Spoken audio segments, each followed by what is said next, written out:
Bonjour à tous et bienvenue dans ce nouvel épisode d'Homo Ludens. Aujourd'hui, nous allons nous intéresser à des jeux pédagogiques destinés aux professionnels de l'accompagnement socio-professionnel, socio-éducatif ou socio-culturel.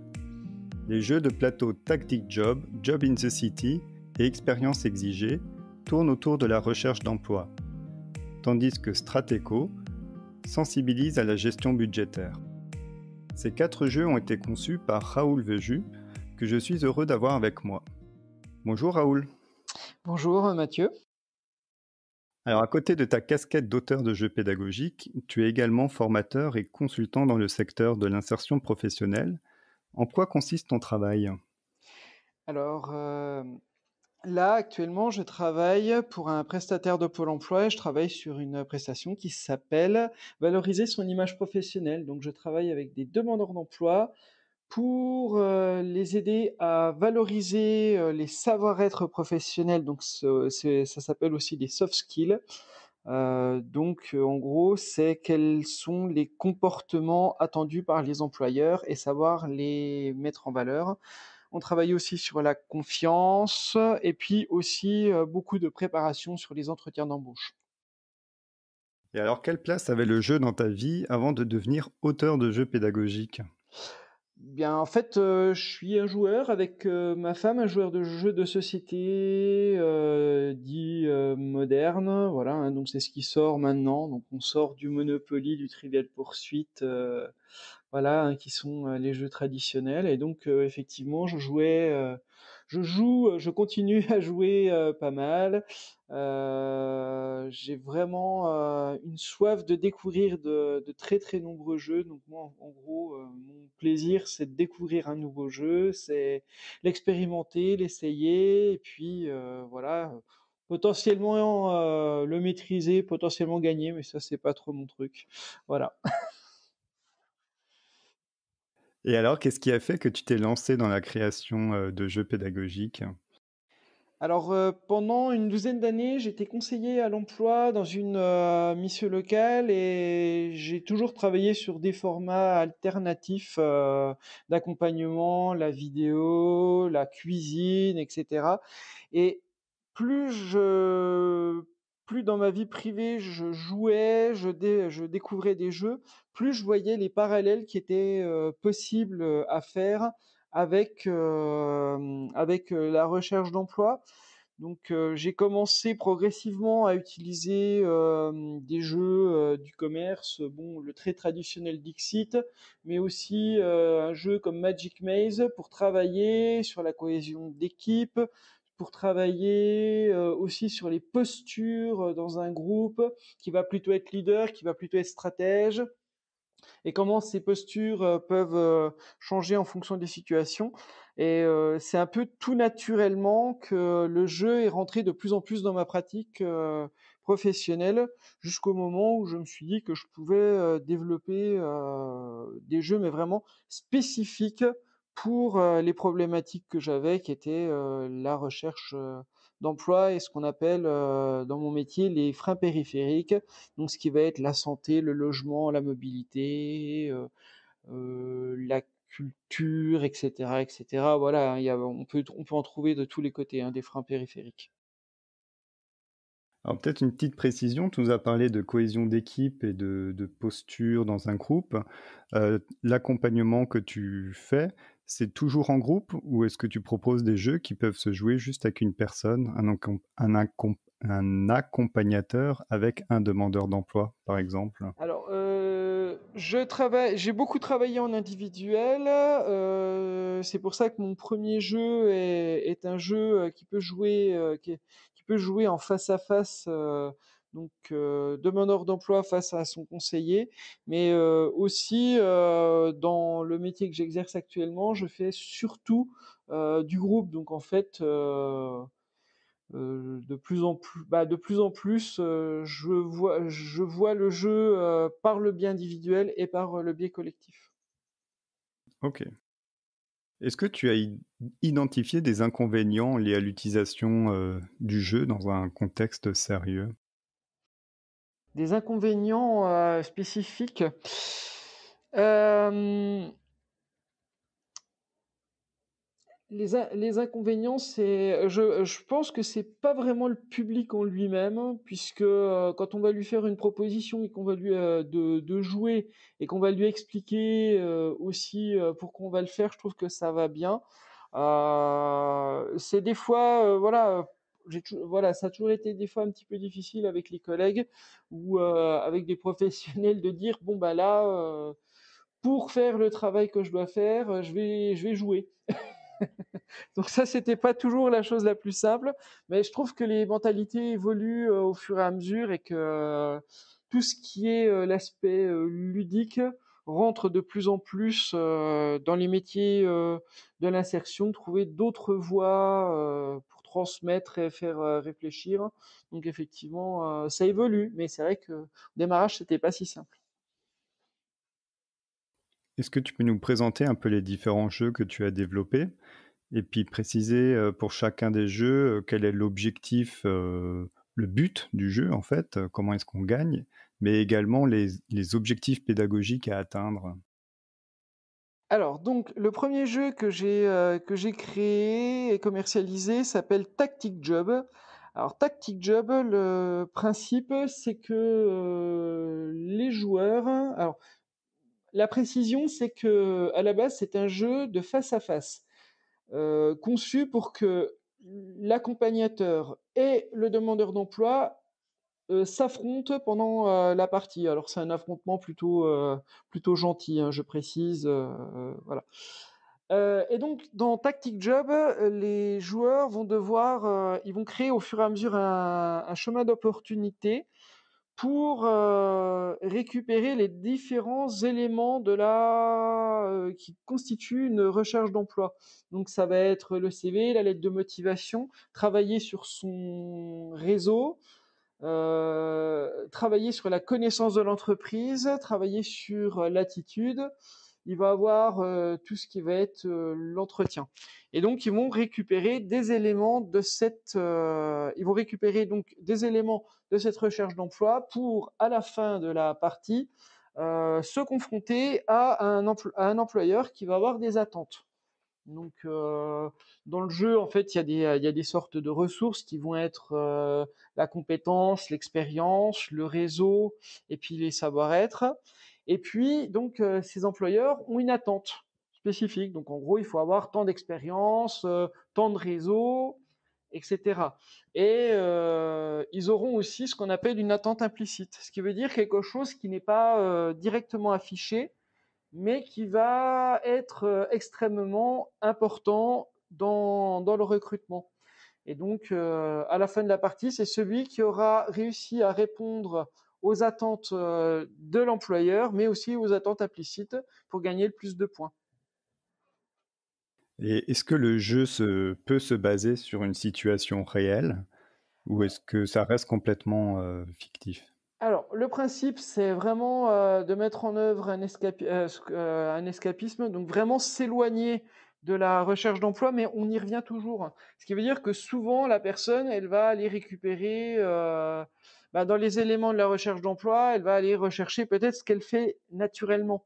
Donc, plutôt travailler sur son CV et puis peut-être mettre de côté complètement le réseau ou la connaissance de l'entreprise. Donc souvent, on va retomber sur la situation réelle de la personne.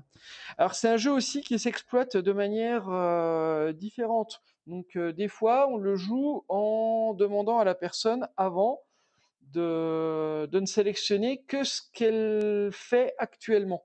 Et donc la faire jouer. Et à ce moment-là, souvent, elle va se rendre compte qu'elle peut pas gagner le jeu parce que elle n'a elle a pas assez d'éléments. Donc ça va permettre d'ouvrir le dialogue en disant peut-être que c'est très bien de travailler beaucoup sur la lettre de motivation, un petit peu le CV, mais que potentiellement travailler sur la bonne posture ou travailler sur par exemple développer son réseau, et ben ça a tout autant d'importance. Donc vraiment, c'est vraiment créer un échange avec ce jeu et puis montrer de manière un peu concrète les différentes manières de faire. Et c'est étonnant parce que à force de jouer, c'était une chose que j'avais pas vraiment anticipé, c'est que les joueurs ont créé différents types de stratégies assez différentes. Que maintenant j'explique en formation auprès des professionnels, parce que effectivement il y a différentes manières de jouer le jeu et de le gagner. Et souvent on va faire des parallèles avec la recherche réelle de la personne. D'accord, intéressant. Alors ensuite, on a Job in the City. Alors, Job in the City, c'est donc le jeu que je viens de terminer. Il est en fin de playtest, hein, ce qui veut dire que on a fait un certain nombre de parties, que il fonctionne bien, voilà. Mais j'aime bien encore refaire quelques parties pour confirmer qu'il n'y a pas de situation de blocage. Alors, Job in the City, on est toujours sur la notion de recherche d'emploi, mais au sens plus large. Donc en fait, les joueurs, ils vont arriver dans une ville. Ils ont quelques éléments en main, donc un CV de base, une lettre de motivation de base, un diplôme, un petit diplôme, et ils vont devoir se déplacer dans la ville pour aller récupérer de nouvelles cartes. En fait, ça fonctionne sur le principe du deck building. Ils vont créer une main de plus en plus large avec de plus en plus d'éléments. Donc, ils vont peut-être aller chercher des diplômes supplémentaires. Ils vont peut-être essayer d'avoir un meilleur CV pour leur donner pour avoir plus de choses à valoriser. Mais on va aussi travailler sur la mobilité, puisque pour se déplacer, il va falloir qu'ils aient des moyens de locomotion. Et donc là, on va pouvoir commencer à travailler sur la locomotion. Donc potentiellement, on peut se déplacer en vélo. La voiture, c'est très très bien dans le jeu, mais il faut réussir à l'obtenir. Donc c'est plus difficile. Ils vont peut-être aussi récupérer des loisirs qui leur permettront de récupérer de nouvelles cartes, etc., etc. Ils vont peut-être piocher des cartes qui vont les mettre en difficulté. Par exemple, une maladie, et donc il faudra se dire, je suis malade, ça m'empêche ça me freine dans ma recherche d'emploi, donc il faudra aller par exemple chez le médecin, ou j'ai un problème de garde, donc c'est potentiellement aller à la crèche pour régler son problème de garde, etc., etc. Et c'est un petit peu toutes les difficultés du quotidien qui vont rendre plus difficile la recherche d'emploi, auxquelles ils vont être confrontés. Et pour terminer, il y a aussi la notion du lieu d'habitation, puisque ils auront aussi l'obligation de déménager à certains moments, ce qui va les emmener dans des quartiers, dans des zones de la ville ou dans des quartiers qui vont les éloigner potentiellement de l'emploi. Et donc la dernière chose dans le jeu, c'est qu'ils vont pouvoir faire des petits jobs. Donc potentiellement, voilà, un petit job à la mairie ou un petit job dans un fast-food. Et tout ça va leur permettre d'avoir de l'expérience, de la motivation, des compétences. Et là, ce sera réussir à récupérer des cartes qui leur donnent des points.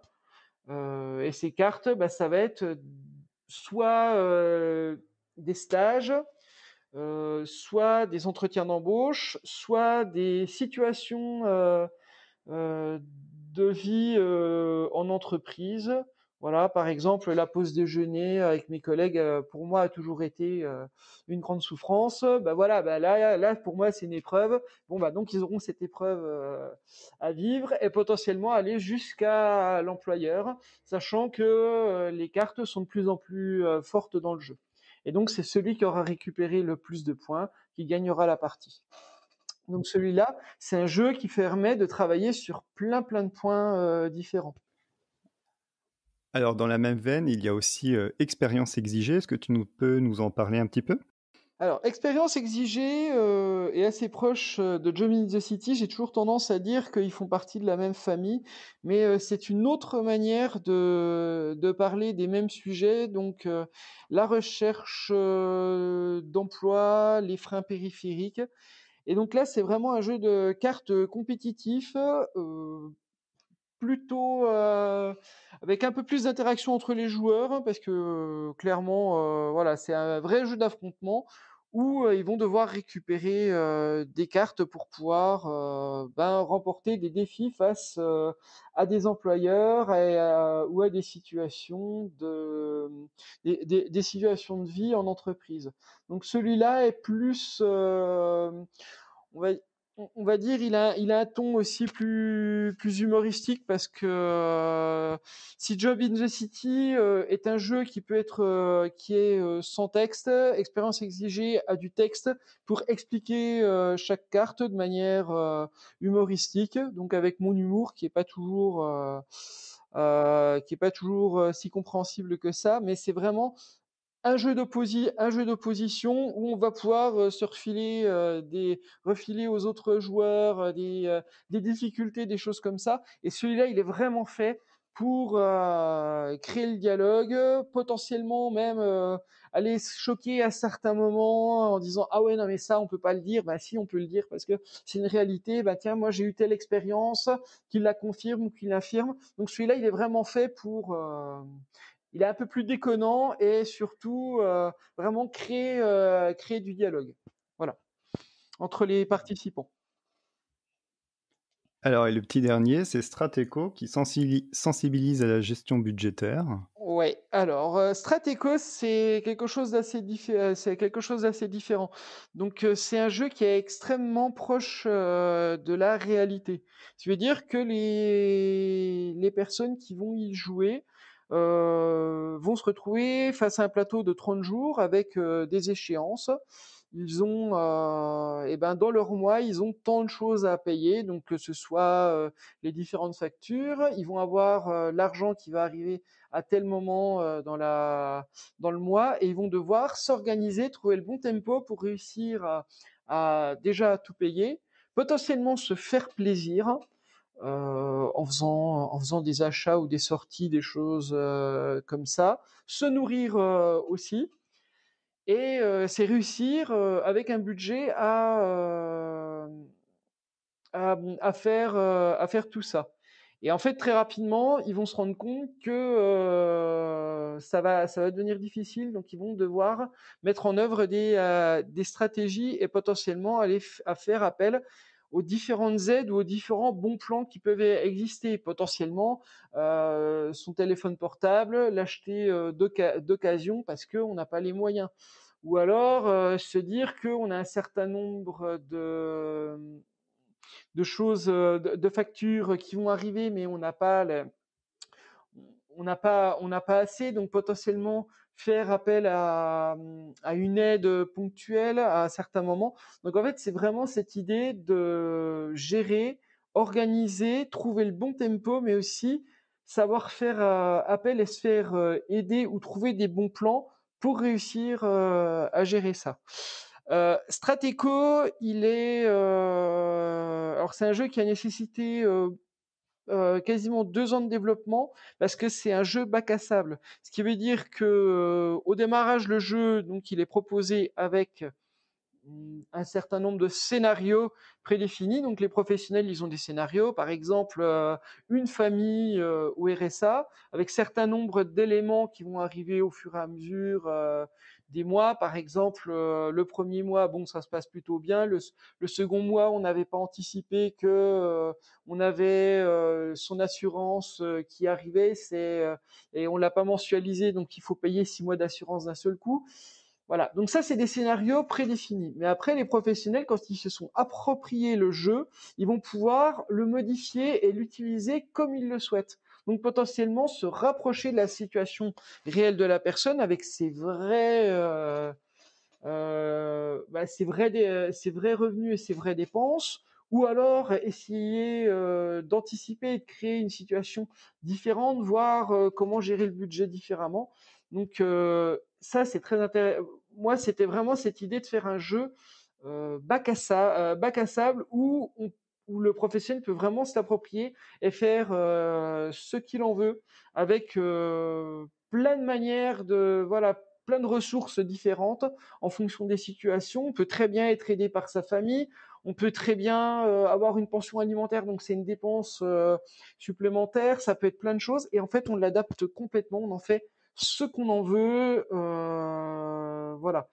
Donc ça c'est vraiment intéressant et puis surtout, c'est qu'on peut vraiment le faire le moduler, créer des événements, des situations qu'on n'avait pas prévues dans le budget et voir comment on s'en sort. Voilà, donc il a une vraie notion, pédagogique. Il est très, très proche de la réalité, mais en même temps, ça reste un jeu et c'est toujours, assez drôle de voir comment les gens, réagissent, face à la situation, sachant qu'ils jouent tous la même situation. Ce qui veut dire que lors d'une partie à 4 joueurs, chaque joueur va jouer une famille au RSA avec les mêmes contraintes. Et on va voir comment ils vont. Et on va voir que chaque joueur va jouer assez différemment. Certains vont prendre beaucoup de risques et vont faire beaucoup d'achats pour avoir un maximum de plaisir, pour récupérer un maximum de plaisir, et puis tant pis si je me retrouve en difficulté. Ou ça va être des gens qui vont amasser beaucoup d'argent pour l'avenir. Donc ça aussi c'est super intéressant à voir jouer et à analyser parce que effectivement euh, chaque joueur va trouver vraiment des stratégies différentes et souvent en résonance avec leur manière de fonctionner réelle. Et alors, t'en es déjà à 4 jeux produits. À quoi fais-tu particulièrement attention pendant la conception de tes jeux? Ce à quoi je fais le plus attention, c'est que ça reste un jeu. Voilà. C'est que quand on joue, on prenne du plaisir qui est cette petite excitation de jouer, d'essayer, de se dire en même temps bon c'est pas grave, je peux me planter, c'est pas grave, c'est qu'un jeu. Et ça c'est vraiment important. C'est que même si on considère que ça fait partie des jeux sérieux, moi j'ai toujours tendance à dire c'est des jeux sérieux pas sérieux où vraiment il y a un plaisir de jeu important où on va s'éclater, où les personnes qui vont jouer vont prendre du plaisir, ça va charrier. Souvent, hein, ça va charrier, ça va dire ah non mais attends tu joues comme ça, tu joues comme ça, et c'est vraiment un échange. Et en fait presque oublier l'objet pédagogique pendant le jeu et après pouvoir débriefer. Quand je forme des professionnels, souvent c'est un petit écueil, c'est que souvent ils veulent tout de suite parler de pédagogie et souvent je les contrains à ne faire que jouer, à vivre l'expérience de jeu et après de débriefer. Donc voilà, ça c'est important, c'est qu'il y ait ce plaisir de jeu et se dire bah voilà, là je suis en train de jouer et après on va penser la pédagogie, elle va venir au fur et à mesure, et puis ça va venir tout seul et ça va être induit. Ça va être induit, et puis après ça va sauter aux yeux des personnes quand ils jouent. Pour aller un tout petit peu plus loin dans cette question, qu'est-ce qui permet en fait que ça reste un jeu et qu'on y prenne du plaisir? Parce que le thème est quand même très proche de ce que vivent ces personnes, donc le- elles pourraient ne pas le ressentir comme un jeu.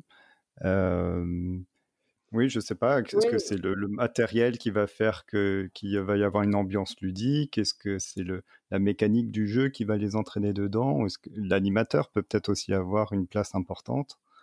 je pense que c'est tous ces éléments. Alors moi, j'ai vraiment pris le parti d'utiliser déjà des mécaniques du jeu de société moderne. Hein. Voilà, je pense notamment à Job in the City où c'est du deck building. C'est vrai que c'est une mécanique qui fait sens. C'est une mécanique qui fait sens, mais ça reste quand même une mécanique plutôt sympathique. Voilà, on pioche des cartes, on en récupère, etc. Donc on s'en extrait un petit peu. Et puis surtout, c'est que on va pas obligatoirement. Je pense toujours à ce jeu-là parce que et aux réactions que j'ai eues sur les derniers playtests, c'est que souvent, à un moment, il va y avoir un point de bascule où ils vont sortir de leur situation. Je prends toujours cet exemple-là. Souvent, au démarrage d'une partie de Job in the City, les personnes vont aller chercher des cartes qu'elles connaissent. Par exemple, elles vont aller chercher des diplômes CAP, BEP, parce que c'est des diplômes qu'elles connaissent. Elles vont mettre de côté d'autres diplômes qu'elles connaissent pas. Et au fur et à mesure, elles vont se prendre au jeu et elles vont, bah non, en fait, c'est pas le nom de la carte qui est important, c'est plutôt le besoin que j'ai pour le jeu. Et mais il y a aussi la manière de l'animer, je pense, où il faut, voilà, moi je trouve toujours que quand on anime un jeu, il faut le jouer de manière détendue, surtout dédramatiser les choses vis-à-vis du jeu. C'est qu'un jeu, c'est qu'une expérience de jeu.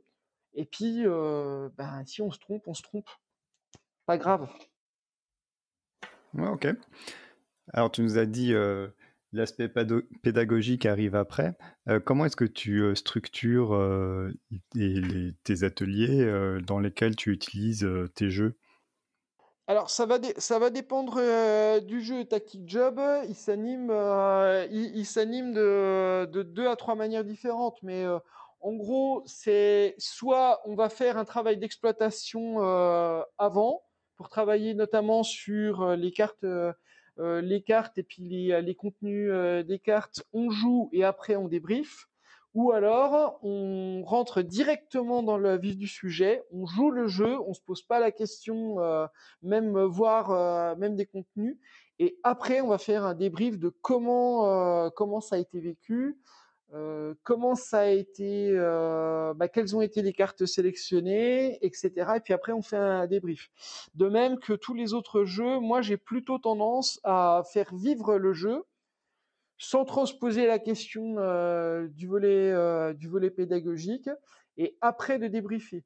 Ou alors c'est parce qu'il y a une situation spécifique dans le jeu qui a fait que on ouvre le débat, et ben on va ouvrir un petit débat sur le sujet et après on va reprendre le jeu. Ça, je l'aime un petit peu moins parce que je trouve que ça casse un peu la dynamique, mais ça peut arriver. Voilà, il peut arriver qu'un joueur piochant une carte ou ayant un truc ou ayant avec une situation spécifique, ça m'est arrivé sur un playtest de Job in the City avec une carte qui est la pire carte du jeu, qui est le Burnout. Voilà, où là, là, j'ai quand même dû réexpliciter réellement ce que c'était que le Burnout et pourquoi il était aussi pénalisant dans le jeu, parce que la personne, elle râlait un peu, voilà, ça me pourrit ma partie. Non, ça pourrit pas la partie, ça pourrit la vie, le Burnout. Donc voilà. Mais l'idée, c'est vraiment de faire une exploitation derrière. Donc souvent, je vais demander aux gens certaines cartes qui vont retirer du jeu, c'est de les mettre de côté quand même. Les galères ou toutes les cartes de galère qui vont récupérer dans ces jeux, c'est de les mettre de côté pour pouvoir les réexploiter, réexpliquer ce que c'est. Voir s'il y a d'autres solutions existantes, voilà. Et donc plutôt faire une exploitation à la fin, vraiment débriefer de l'expérience de jeu, de comment ils l'ont vécu et de comment ils le rejoueraient différemment. Parce que je trouve que c'est bien aussi de pouvoir y jouer une, deux ou trois fois pour vraiment expérimenter d'autres manières de faire. Moi, c'est souvent ce que je conseille aux professionnels, notamment pour Tactic Job, c'est de faire deux à trois parties pour que les personnes puissent expérimenter d'autres manières de jouer. Alors, pour les personnes qui souhaiteraient se lancer dans la création de jeux pédagogiques, quels sont tes retours d'expérience par rapport à la création de tes différents jeux? As-tu rencontré des difficultés? Comment les as-tu surmontées? Est-ce que tu aurais des conseils à donner? Ben, en fait, moi je dirais que il faut réussir à se poser l'objectif de à quoi va servir le jeu dès le départ, même si ça évolue un petit peu, c'est le premier élément. La difficulté souvent c'est l'équilibrage. C'est que souvent moi ça m'arrive d'avoir une idée de jeu, je commence un petit peu à faire deux trois petites choses pour tester, je me rends compte que la mécanique fonctionne pas. Donc souvent il y a l'équilibrage qui est souvent le plus difficile. Je dirais aussi que la création d'un jeu, c'est autant de la mécanique que de l'esthétique. Donc moi, clairement, j'ai appris à dessiner. J'ai appris à dessiner par moi-même. pour réussir à faire mes jeux, parce que effectivement, j'avais pas la possibilité de faire appel à un graphiste ou à un professionnel, donc voilà, moi je me considère surtout comme un petit artisan. Et d'ailleurs, c'est même très drôle, c'est que mon statut d'auto-entrepreneur est artisan et pas vendeur de jeux, mais je suis un artisan. Et ce qui me plaît aussi, c'est de travailler pour la fabrication du jeu. C'est de travailler avec quelqu'un qui fabrique mes jeux totalement à la main. Donc en fait, on est des autodidactes qui avons, voilà, qui sommes un peu hors des circuits classiques, et et on est des petits artisans. Voilà.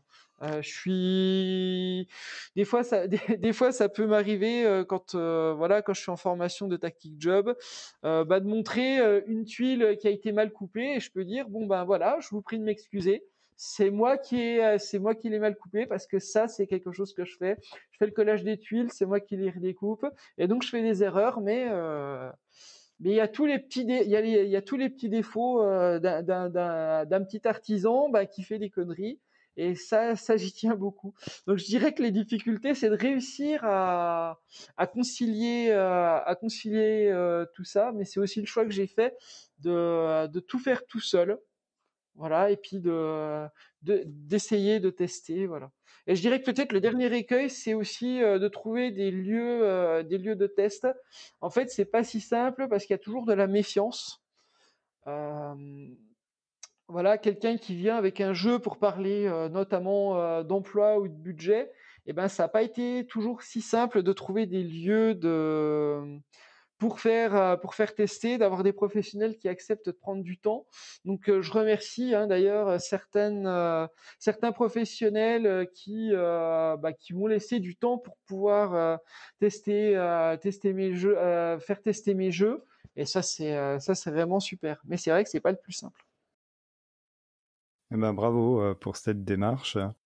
Alors du coup, ça me permet de te demander comment est-ce qu'on pourrait acquérir tes jeux. Est-ce qu'ils sont en vente quelque part? Est-ce que tu nous les ferais?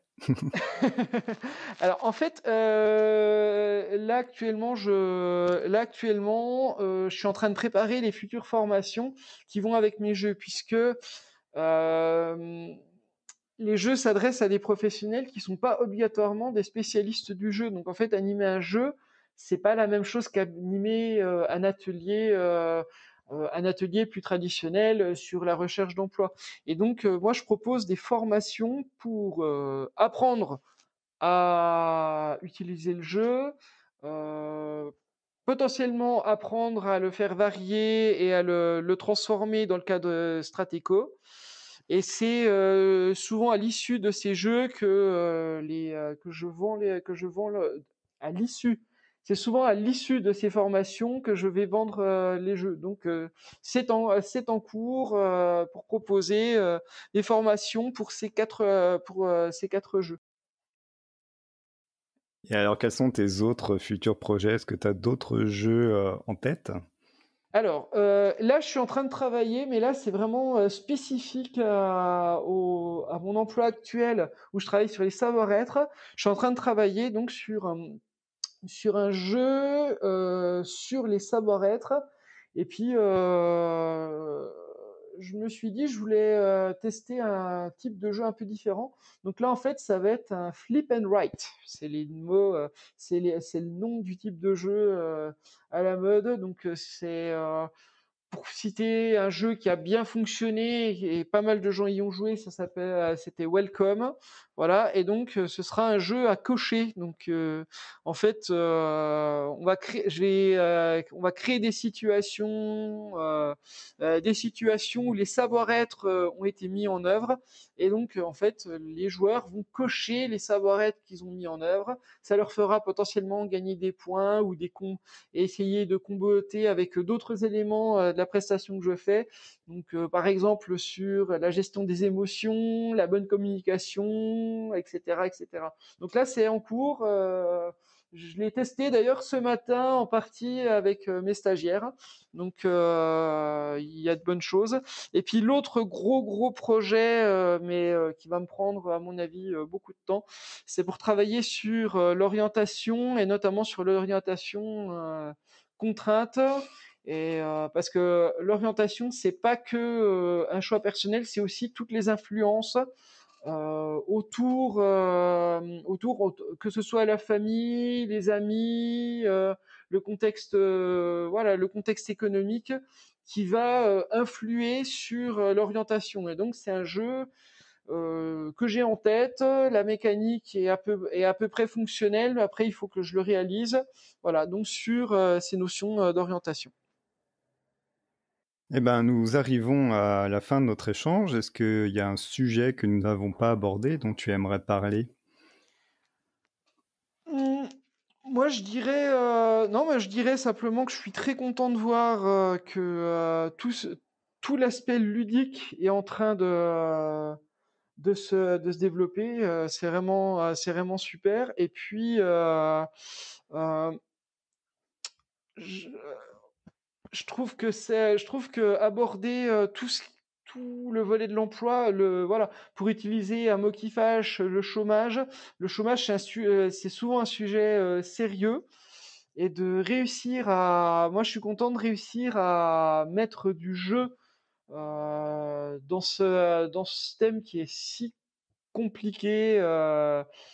Voilà, donc non, mais je suis content. Et puis je pense que tous les, tous ceux qui travaillent dans ce domaine-là et qui œuvrent à ça, et ben, je trouve qu'on est sur la bonne voie. Voilà.